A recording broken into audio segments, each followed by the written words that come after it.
এয়া হৈছে আলু ডাঙৰ আলু এটা দীঘল দীঘলকৈ কাটি মই বহুত সময় পানীত ভিজাই থৈছোঁ। তাৰপিছতে নিমখ অলপ সানি লৈছোঁ। আৰু এইখিনি এনেই নিমখ পানীটো তিয়াই থৈ দিব পাৰি, কিন্তু আজি মই এনেই পানীত বহুত সময় থৈ তাৰপিছতে এতিয়া অকণমান নিমখ সানি লৈছোঁ। এয়া ফ্ৰেঞ্চ ফ্ৰাই বনাম। ফ্ৰেঞ্চ ফ্ৰাই আমি চিনেমা চাব গ'লে বা বাহিৰত গ'লে যিখিনি বজাৰত আমি ফ্ৰেঞ্চ ফ্ৰাই কিনি খাওঁ, সেইবিলাক আমি ঘৰতে বনাই খাব পাৰোঁ।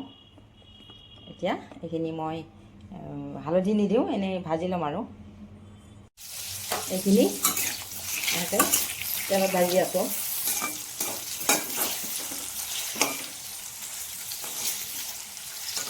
কিছুমান বস্তু আমি দোকানত দি কিনি ঘৰতো বনাই খাব পাৰোঁ।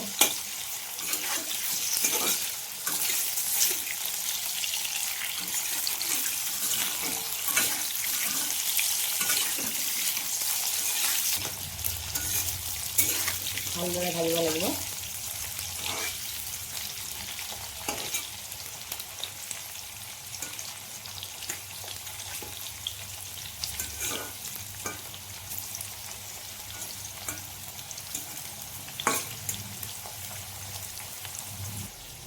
এয়া মোৰ এইখিনি ভজা হৈ গ'ল।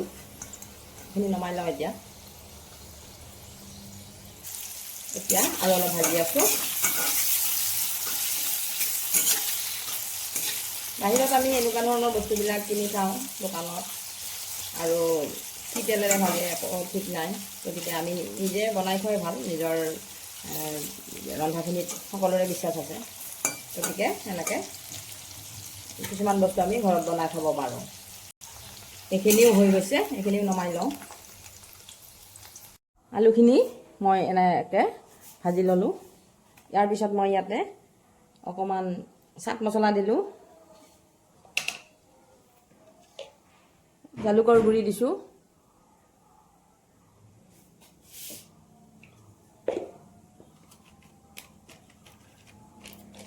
কাশ্মীৰী জলকীয়াৰ গুড়ি অকণমান দিছোঁ।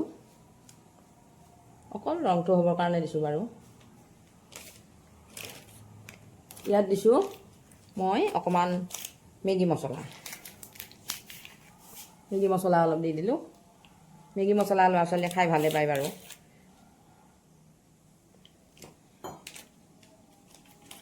ইয়াত আপোনালোকে যিকোনো বস্তু ব্যৱহাৰ কৰিব পাৰে, যিকোনো মছলা ব্যৱহাৰ কৰিব পাৰে। মই এইকেইটাই ব্যৱহাৰ কৰিছোঁ, এইকেইটাই মিহলাই লৈছোঁ বাৰু।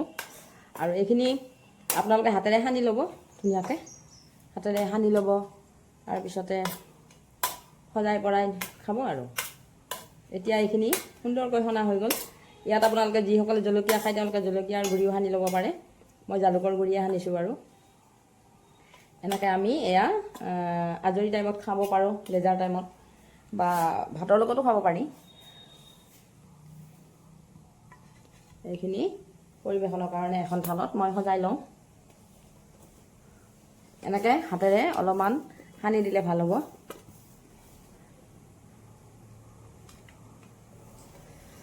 দীঘল দীঘলকৈ আলুখিনি কাটিছোঁ কাৰণে দেখাটো ধুনীয়া হয়। এয়া হৈছে আমাৰ ফ্ৰেঞ্চ ফ্ৰাই। আমি ঘৰত বনালোঁ। এই ঘৰত বনোৱা ফ্ৰেঞ্চ ফ্ৰাইখিনি খুব সুন্দৰকৈ বনাই লৈ খাব পাৰি। আপোনালোকেও ট্ৰাই কৰি চাবচোন।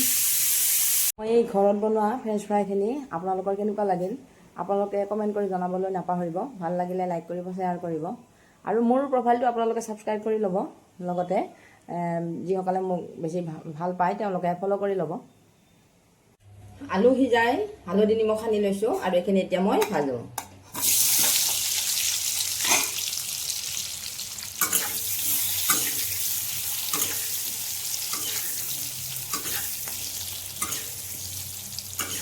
এইখিনি সিজাই লৈছোঁ। তাৰপিছত হালধি নিমখ অলপ সানি থৈ দিছোঁ। তাৰপিছত এতিয়া মই অলপ ভাজিছোঁ। এইখিনি মই অকণমান মছলা দি বনাম।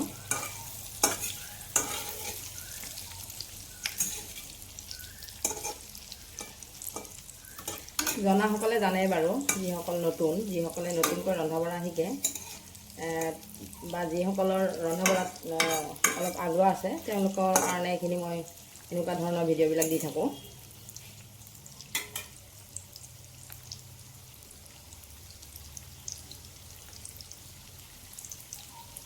মই হালধি নিমখ সানি আলুখিনি ভাজি আছিলোঁ, হৈ গ'ল মোৰ এইখিনি।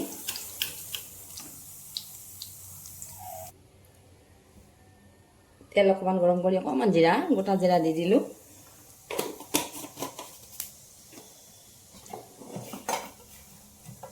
আলু যে ভাজি থৈছিলোঁ, এই ভজা আলুখিনি ইয়াত দি দিলোঁ।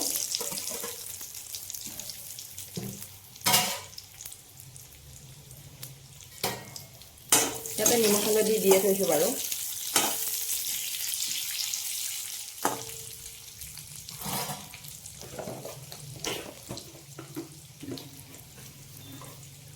অকণমান চেনি অকণ দি দিছোঁ, তেলতো দিব পাৰি, মই এনেকৈ দিলোঁ বাৰু।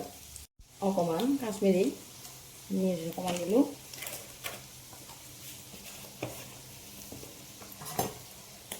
এইখিনিত জিৰা তেলতে দিছোঁ, গোটা জিৰা, আৰু গুড়ি নিদিওঁ আৰু বেলেগ মছলা তেনেকৈ নিদিওঁ।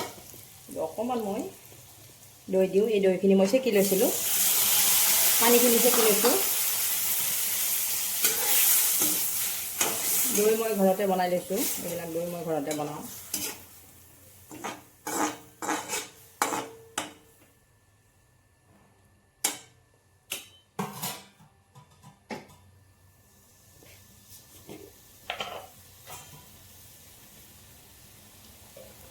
অকণমান জালুকৰ গুড়ি দিছোঁ।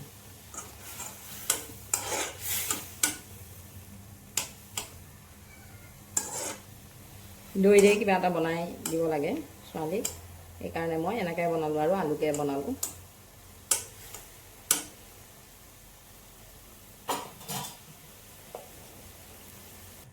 এইবিলাক হৈছে সোনকালে হোৱা তৰকাৰী। মোৰ এইখন হৈ গ'ল। এতিয়া মই এইখন পৰিৱেশনৰ কাৰণে বাতি এটাত উলিয়াই লওঁ। এতিয়া ভাতৰ লগত এইখিনি খাব ভাল হ'ব, আৰু ৰুটি বা লুচিৰ লগতো আমি খাব পাৰোঁ এনেকুৱা ধৰণৰ তৰকাৰী। এইখন কেনেকুৱা লাগিছে কমেণ্ট কৰি জনাবচোন। ভাল লাগিলে লাইক কৰিব, শ্বেয়াৰ কৰিব। সহজতে বনাব পৰা এনেকুৱা ধৰণৰ তৰকাৰীবিলাকে মই বনাই থাকোঁ বাৰু। এই তৰকাৰীখন ৰুটি, লুচি, ভাতৰ লগতো খাব পাৰি, খুব সুন্দৰ লাগে। বিশেষ একো কষ্টই নহয় বাৰু, তৎক্ষণাত হোৱা তৰকাৰী এইবিলাক, আৰু এনেকুৱা ধৰণৰ তৰকাৰীবিলাকে মই বনাই থাকোঁ। আপোনালোকে ভাল লাগিলে লাইক কৰিব, শ্বেয়াৰ কৰিব, আৰু মোৰ প্ৰফাইলটো আপোনালোকে ছাবস্ক্ৰাইব কৰিব ল'ব। বেছি ভাল লাগিলে আপোনালোকে ফ'ল' কৰি ল'ব। আপোনালোকৰ সহযোগিতাই মোৰ আগবাঢ়ি যোৱাত সহায় হ'ব। আজি দুপৰীয়া সাজত ভাত, দালি, তৰকাৰীৰ লগতে আলুৰ দুবিধ ব্যঞ্জন বনালোঁ। এবিধ হৈছে ফ্ৰেঞ্চ ফ্ৰাই আৰু এবিধ হৈছে দৈ দিয়া আলুৰ তৰকাৰী। এই দৈ দিয়াখন বেছি দিগদাৰ নহয়, তৎক্ষণাতে হৈ যায়। অলপ ইনগ্ৰেডিয়েণ্টছ অলপ হ'লেই হ'ল, বেছি মা মছলাৰ ইমান দৰকাৰেই নাই। আৰু ফ্ৰেঞ্চ ফ্ৰাইত আপোনালোকে যিকোনো মছলা মিক্স কৰিব পাৰে, কিন্তু চাট মছলাটো থাকিবই লাগে, তেতিয়াহ'লে ভাল হয়। আৰু ইফালে গাজৰ, বিট, বিলাহী, তিয়ঁহ, জলকীয়া এনেকৈ মই চালাড এখন কৰি লৈছোঁ, আৰু কমলা কাটি লৈছোঁ। কমলাটো কিন্তু টেঙা। আজিৰ ভাত সাজৰ এনেকৈ যোগাৰ কৰিলোঁ। আপোনালোকে খালেনে? আৰু আপোনালোকে কি কি ৰান্ধিলে, কি কি যোগাৰ কৰিলে জনাবচোন। মোৰ ভিডিঅ'সমূহ ভাল লাগিলে লাইক কৰিব, শ্বেয়াৰ কৰিব, আৰু বেছি ভাল লাগিলে আপোনালোকে প্ৰফাইলটো ফ'ল' কৰি ল'ব, লগতে ছাবস্ক্ৰাইব কৰিব বুলি আশা কৰিলোঁ।